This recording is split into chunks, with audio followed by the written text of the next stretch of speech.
Halo semua, semoga dalam keadaan sehat dan juga berbahagia. Baik, pada kesempatan kali ini saya akan mempresentasikan materi mengenai teorema dasar kalkulus 2. Sebelum saya melanjutkan presentasi, izinkan saya memperkenalkan diri.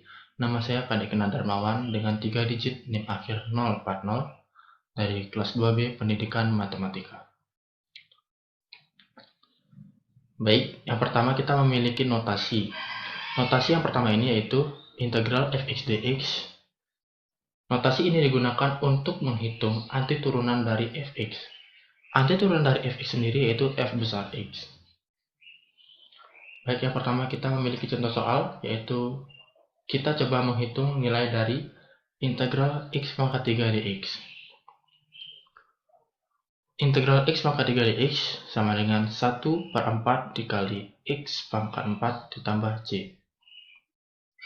Sesuai dengan definisi antiturunan, fungsi yang jika diturunkan hasilnya yaitu fx. Nah, antiturunan dari contoh soal itu yaitu 1/4 dikali x pangkat 4 ditambah c. Lalu turunan dari f besar x yaitu x pangkat 3. Yang kita ketahui x pangkat 3 yaitu fx. Lalu kita memiliki notasi yang kedua yaitu integral dari a hingga b fx dx. Notasi ini digunakan untuk menyatakan limit dari jumlah Riemann. Untuk dapat mencari integral dari a hingga b fx dx, yaitu dengan cara memotong daerah di bawah kurva dari x sama dengan a hingga b sama dengan x menjadi potongan-potongan kecil. Kita partisi selang AB menjadi beberapa titik dengan partisi A sama dengan x0 hingga xn sama dengan b.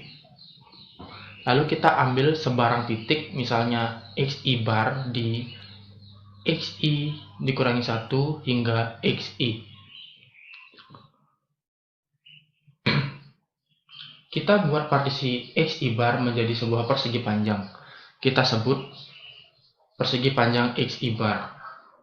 Lalu kita hitung luas dari persegi panjang xi bar yaitu fx dikali dengan delta xi.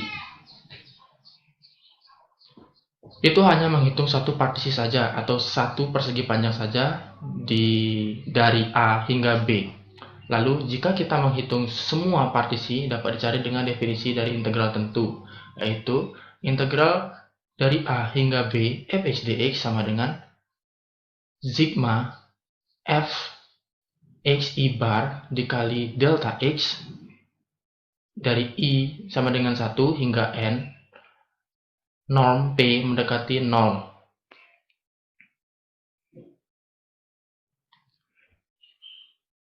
Kedua notasi ini memiliki makna yang berbeda atau digunakan untuk hal yang berbeda. Notasi yang pertama yaitu untuk mencari antiturunan, dan yang kedua integral dari a hingga b fx dx digunakan untuk mencari luas fx pada selang tertutup a hingga b dengan cara melimitkan jumlah dari partisi Riemann. Lalu kita lanjutkan ke teorema dasar kalkulus 2. Bunyi teorema dasar kalkulus 2 yaitu misalkan f kontinu karena terintegrasikan pada selang tertutup a hingga b, dan misalkan f besar sebarang antiturunan dari f pada selang tertutup a hingga b, maka integral dari a hingga b fx dx sama dengan f besar b dikurangi f besar a. Nah, di sini kita harus lebih teliti dalam membedakan f besar dan juga f karena memiliki makna yang berbeda, di mana f besar itu merupakan antiturunan f sedangkan f merupakan fungsinya. Pembuktian dari teorema dasar kalkulus 2. Untuk x dalam interval tertutup a hingga b didefinisikan sebagai gx sama dengan integral dari a hingga x f dt. Maka menurut teorema dasar kalkulus yang pertama, g aksen x sama dengan fx untuk semua x dalam a hingga b. Jadi g adalah antiturunan f, tetapi F besar juga antiturunan dari F dari teorema 3.8. Jadi kita dapat simpulkan bahwa F aksen X dan juga F aksen G merupakan antiturunan dari F. Jadi untuk semua X dalam AB, maka F besar X sama dengan G besar X ditambah C. Karena fungsi F besar dan G besar kontinu pada interval tertutup A hingga B, kita mempunyai F besar A sama dengan G besar A ditambah C, dan F besar B sama dengan G besar B ditambah C. Jadi, F besar X sama dengan G besar X tambah C pada selang tertutup A hingga B. Karena GA sama dengan integral A hingga A F dt sama dengan 0, kita mempunyai F besar A sama dengan G besar A ditambah C, yang sama dengan 0 ditambah C, yaitu memiliki hasil C. Mengapa GA hasilnya 0? Karena batas atas dan juga batas bawahnya sama. Karena itu, F besar B dikurangi F besar A sama dengan G besar B ditambah C dikurangi C, sesuai dengan teorema kalkulus 2.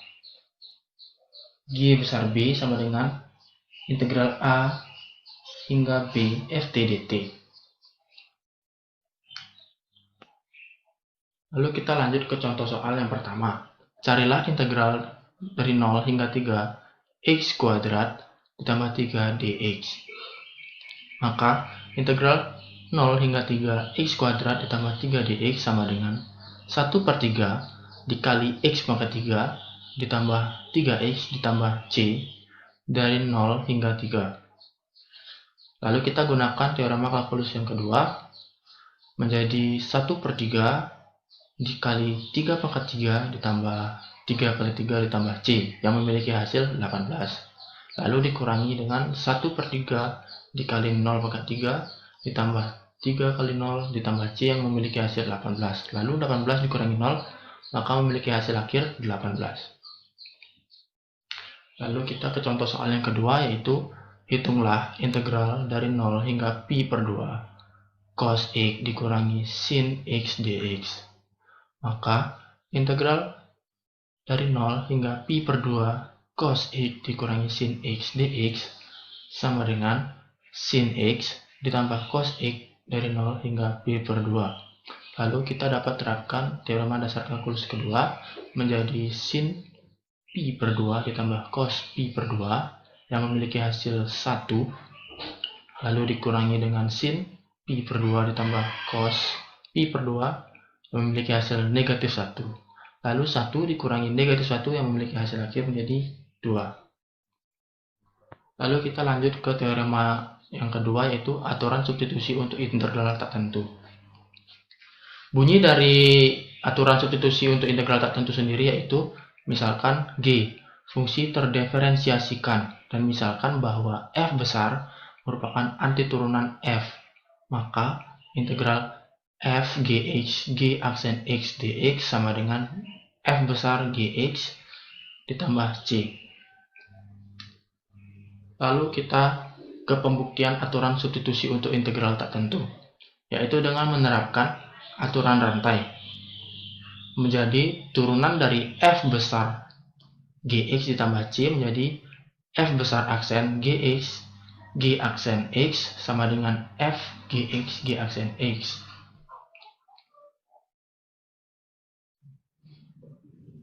Secara normal, kita dapat menerapkan teorema aturan substitusi untuk integral tak tentu dengan cara integral seperti integral f gx g aksen x dx kita misalkan dengan u sama dengan gx, sehingga turunan dari u yaitu g aksen x, maka du sama dengan g aksen x dx.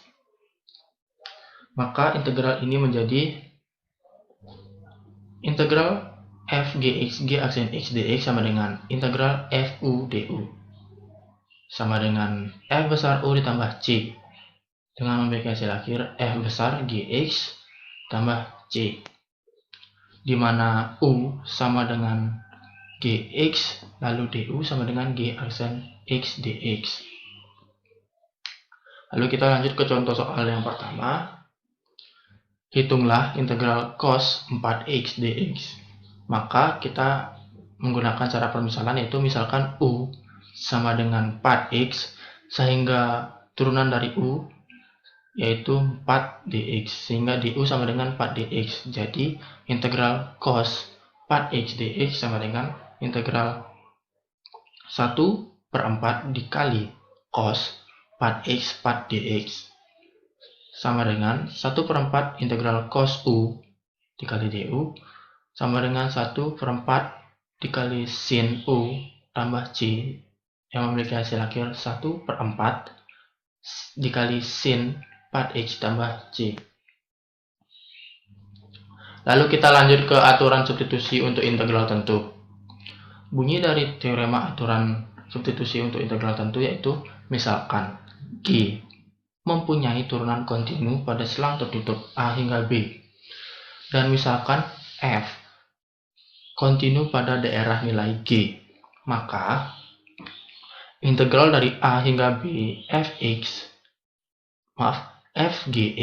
G aksen X dx sama dengan integral dari GA hingga GB fu du, di mana u dapat disubstitusikan menjadi gx. Pembuktian dari aturan substitusi untuk integral tentu. Misalkan f adalah antiturunan f, maka menurut teorema dasar kalkulus 2, integral dari GA hingga GB fu du sama dengan f besar U dari GA hingga GB sama dengan f besar GB dikurangi f besar GA. Lalu menurut aturan substitusi untuk integral tak tentu, integral fgx G aksen X dx sama dengan f besar Gx tambah C. Sehingga lagi-lagi menurut teorema dasar kalkulus 2 menjadi integral dari A hingga B fx Gx G aksen X dx sama dengan f besar Gx dari A hingga B. Lalu menjadi f besar GB dikurangi f besar GA. Baik, selanjutnya kita ke contoh soal yang pertama, yaitu hitunglah integral dari 0 hingga 4 dikali 2x dikurangi 5 pangkat 3 dx. Lalu kita gunakan cara permisalan dengan memisalkan u sama dengan 2x dikurangi 5, sehingga turunan dari u yaitu du sama dengan 2 dx. Dan perhatikan bahwa u sama dengan 3 ketika x sama dengan 4 dan u sama dengan negatif 5 ketika x sama dengan 0.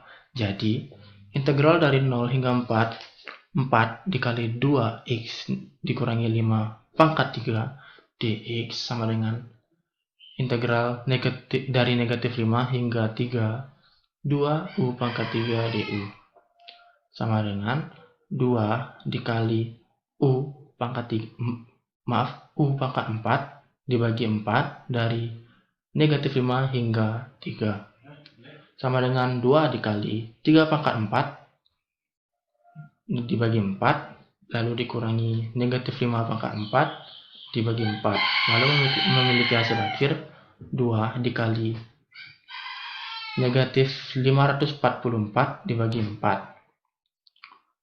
Baik, sekian materi yang dapat saya presentasikan. Semoga kita semua tetap semangat, tetap jaga kesehatan, dan juga tetap tersenyum. Terima kasih.